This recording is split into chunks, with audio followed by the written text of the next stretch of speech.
Duniya ta taɓa gasgata cewa Pascal Pinon yana da kawuna har guda biyu. Babbar magana. Mu shiga cikin labarin.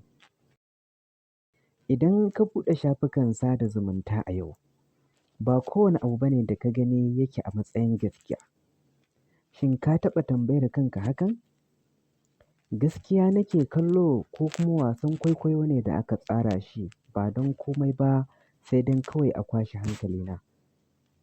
Tsaya ka ji wannan labarin wanda zai canja yadda kake kallon trend topic a social media musamman a yau. A farkon shekarun 1900 lokacin da Circus yake tamkar gidan talabijin na yau. Circus wuri ne da mutane suke taruwa daga sassa na ko'ina a duniya. Ba don komai ba sai don kawai su gane wa idanuwansu abubuwan al'ajabi. A wannan lokaci ne aka kawo wani mutum mai suna Pascal Pinon.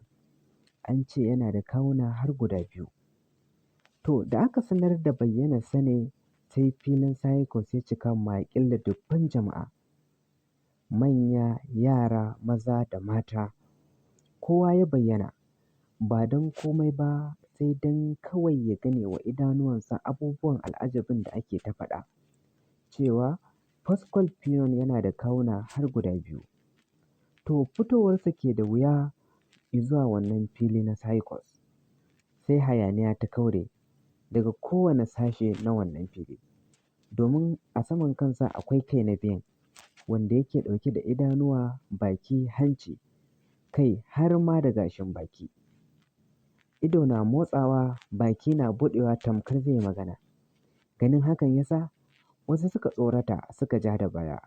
Wasu kuma abin ya birge su suka ƙara kusantar inda yake saboda birgewa da sha'awa.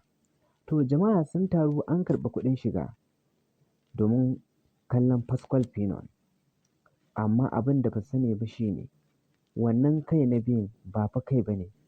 Kawai dabara ce da yaudara da aka shirya ta kawai don a samu kuɗin shiga. To a wannan zamanin ma idan har ba ka yi hattara ba, haka za ka rinƙa kallon ƙarya a matsayin gaskiya musamman a social media. Duba da yanayin zamani da muke ciki na AI. Muna da deepfake, abubuwan da za su iya nuna maka komai ka ɗauka gaskiya ne. Shin wannan labarin yana koya mana wani abu mai zurfi? Ƙwarai kuwa, mutane ba sa gasgata abin da yake a matsayin gaskiya.